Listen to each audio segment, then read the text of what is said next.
motivation of, if I could only make one video for the rest of my life on relationships, what would it be?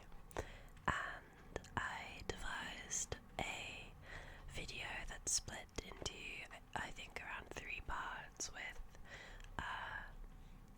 one part on partner selection, one part on establishing and maintaining relationships, and then the final part on leaving relationships. My expertise is very low. My experience is so-so in relationships, but they have been a special interest of mine for a very, very long time, and I think I would like to give you relaxing but informative advice in this video. So I hope that you enjoy, and if anything resonates with you, I would love to hear it. Or if you disagree for whatever reason, or your thoughts in general, I would really appreciate hearing from you, because I don't know, I feel like relationships are so unique to every person, and what I feel like might be helpful might prove to be not very helpful for some people, and I don't know, I would love to engage in some discussion about it if that is something that people would like. So without further ado,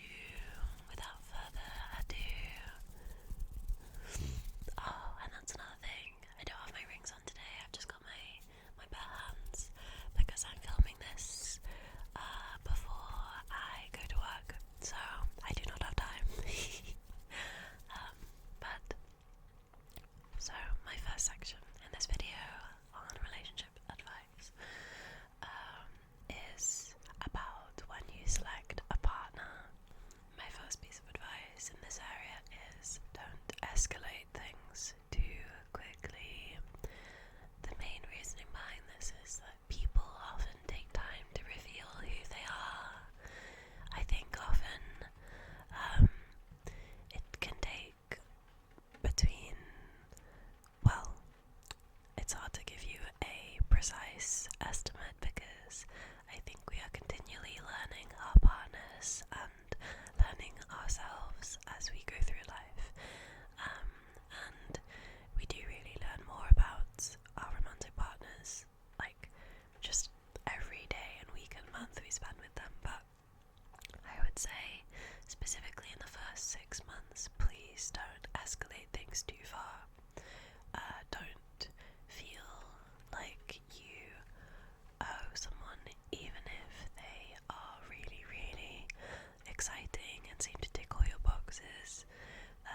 Don't feel the need to rush things, because I think it's really, really key to let things go at a natural pace. Don't let yourself be rushed.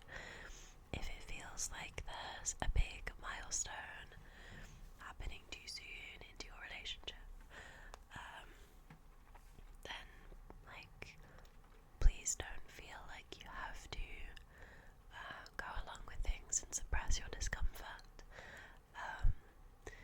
And I think, especially when it comes to love bombing, you really want to be careful, because some of it can come across quite well-intentioned or very subtly, and I think it's good to remember that it takes time for people to truly show us who they are, even if they seem like the coolest, best person in the world. So that's something to keep in mind for sure. I also think if you have any major disagreements within the first 6 months to a year that don't feel like they're being resolved, like you've talked about them several times and the conversations haven't felt like, okay, we've solved that issue and it's a big issue, then I think it's very fair to take it as a sign that you might not be compatible with that person, because it's very early on into a relationship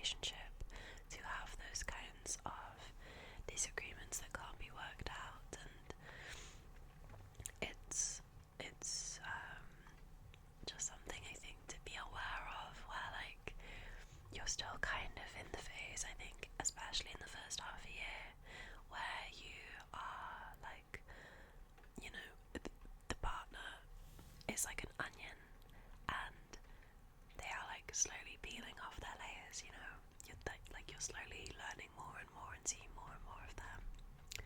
And if at one of these layers there's a belief or a desire or a life goal or something that just feels really at odds with what you want, what you believe, then pay attention to that.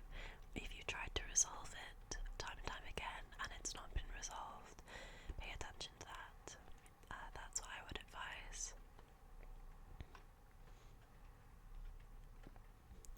So this is especially true, I think, for people who have a tendency to analyze situations quite a lot.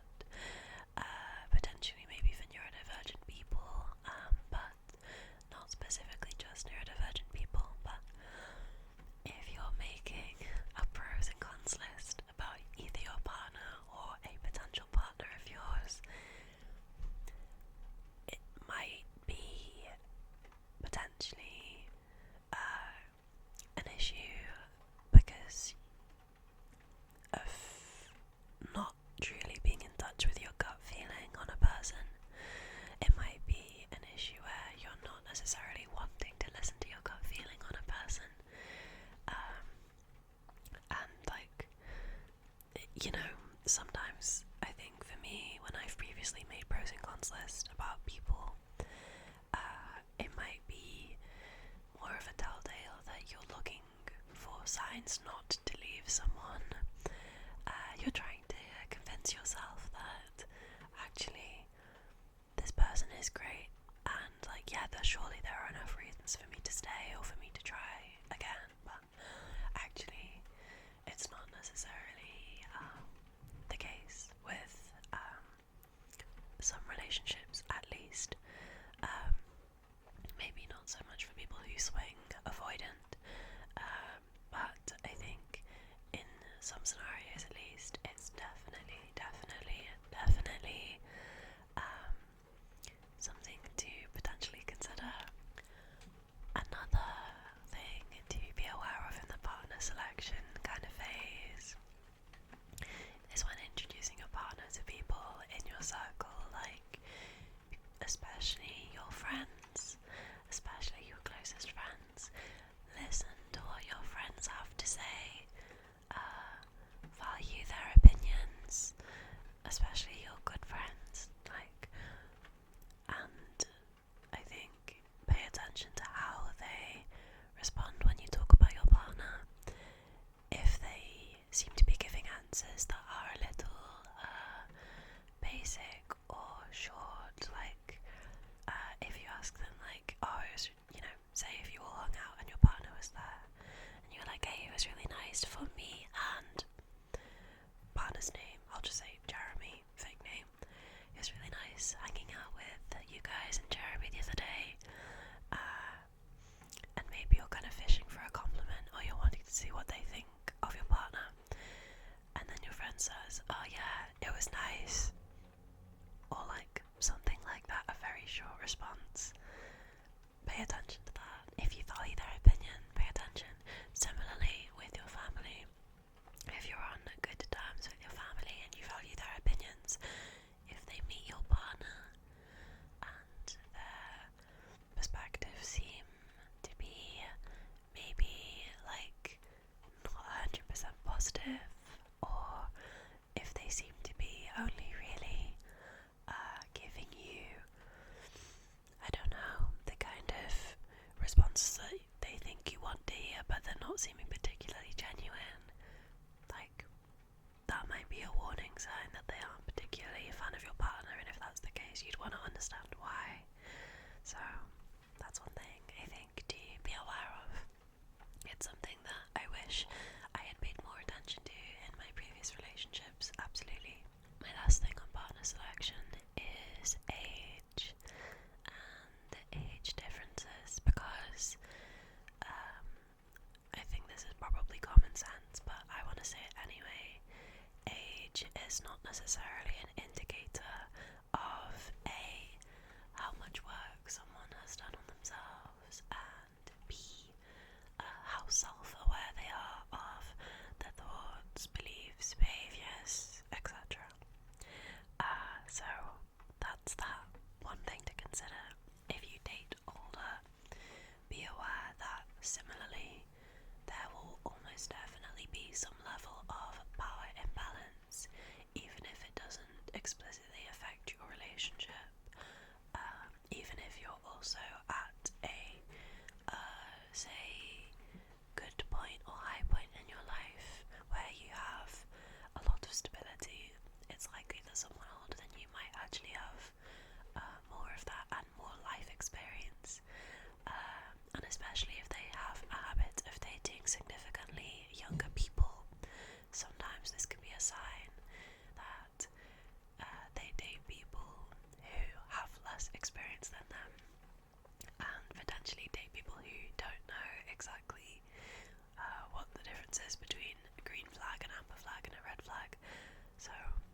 conversations early on, especially when it comes to things like, for example, in monogamous relationships, people talk a lot about emotional cheating. So, do you both have a clear understanding of what that is? Do you have an understanding of what is a deal breaker? Like, just all of that good stuff. Make sure that that's been talked about, because it will potentially save a lot of heartache. A slightly deep emotional one here, but make sure that when you are opening up to your partner that you feel safe being vulnerable with them. Make sure that if you're telling your partner how you're feeling, if you're having a difficult time, if there's something you're struggling with, if they've done something that's upset you, make sure that when you open up to them that this is something that feels safe for you. This is something that you're not worried about doing, and that they respond in a way that helps you feel safe emotionally. This is such a huge, huge, huge thing, because sometimes you date someone and it goes wow. Sometimes you date someone and they seem like the loveliest person, very self-aware, very emotionally available and mature, but as soon as you talk about something that might be difficult for you, their initial response is anger and raising their voice, or their initial response is making it about themselves and talking about how actually remember how you hurt them, and it's not necessarily actually the kind of response that you want in a relationship. One other thing is remember your worth. If your partner is making you question your worth as a person, as a partner, then maybe this is not the healthiest relationship for you to be in. It's certainly not healthy long term. You want relationships to help, ideally, help your self-esteem, bolster your self-esteem. You definitely shouldn't feel your self-esteem getting lower and lower over the course of relationships. And obviously we want to build up our self-esteem in other ways other than relationships, but this is something to definitely be aware of if you feel like you are actually a worse person after dating someone. Like, if they are making you question that, that's really not particularly great, and you deserve so much better than that. Another thing, conflict resolution is one of the best skills to have in relationships. Talk about talking. Communicate about communication. This is something called meta communication. Like, talk to each other maybe when you're not upset about how, when you are feeling a bit upset with each other, how you are going to resolve that. Does your partner benefit from having space?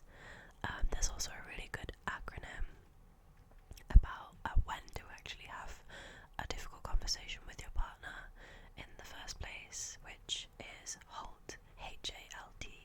Don't have it when you are H, hungry, horny, hungover, A, when you're angry, L, when you're lonely, and T, when you're tired. So that's something to keep in mind, because you will not be in a level place to have a difficult conversation, and that can be the cause of conflicts a lot of the time. Learn the difference between agreements, boundaries, and things like rules and ultimatums, because there is actually quite a big difference when you learn about it. And also, I think that we are not actually educated well enough on relationships, in terms of we aren't really taught growing up that healthy relationships are boundaried, and healthy relationships honor agreements made within the relationships. It's not necessarily the healthiest thing to have rules or ultimatums set in relationships, as these are usually to do with control rather than honoring people's feelings, and being respectful of people's feelings. So that's all I will say on that. Final thing to do with establishing and maintaining relationships is, if you don't heal what hurt you, you'll bleed on people who didn't cut you.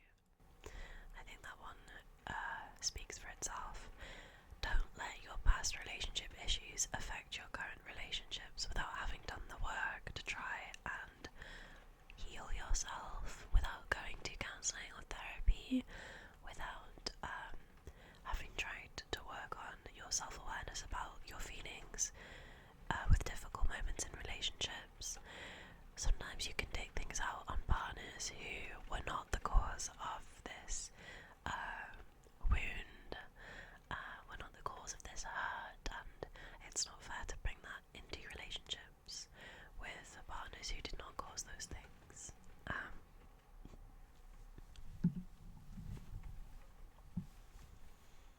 We're coming to the last section now, which is on leaving relationships, and I'm going to stroke Rufus's head for this. Sometimes humans love maintaining connection more than they do letting go of people that aren't good for them, and I'm sure that we have all learned this and experienced this potentially at some point, even if it's with a friend who you know that you shouldn't be friends with, or potentially a family member that is someone that you wish was actually, you know,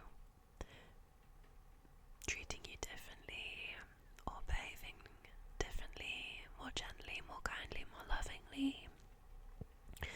And I'm here to remind you that you need sometimes to be selfish and have your own best interests at heart.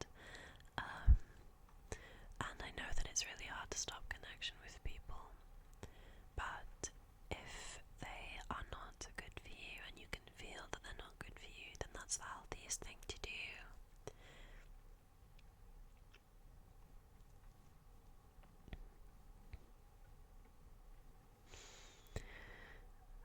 Following on from that, if you think that you are in an unhealthy relationship and you need to leave it, then you need to do it. Regardless of how much time you think it will take you to recover or the impact it will have. If you're in a physically abusive situation, make sure that you are somewhere safe when you have left this person that you are seeing. Make sure that they will not be able to access you, if at all possible, to preserve your safety, but please, please do it. You will feel so much better after leaving. And when recovering from relationships, whether you were the person that did the breaking up or the person that got broke up with, take as much time as you need. Be gentle with yourself, because you need to just focus on your own healing and focus on feeling better, but letting yourself feel your negative feelings as well. Like, there's nothing wrong with feeling heartbroken or frustrated or angry or betrayed. Let yourself feel those feelings. There's nothing wrong with them. Don't demonize the way you're feeling. And another important thing is lean into your support system. That is what they are there for, is to comfort you and be a shoulder to lean on or to cry on when you're feeling down. Like, pull in the cavalry, have long hangouts with friends, talk to them about what's going on, because they want to help you, they want to support you. So you should definitely make sure that you reach out to everyone that you can about this if you feel like you need that support, which I think a lot of people do, but we're not always good at asking for it. Finally, my final piece of advice is to have at least one outlet for all of your feelings, be they negative, positive, or some nebulous quality in between, because it's really important that you have a way of expressing yourself. So obviously talking to friends or family is amazing. Talking to people that you can be really open with and honest with.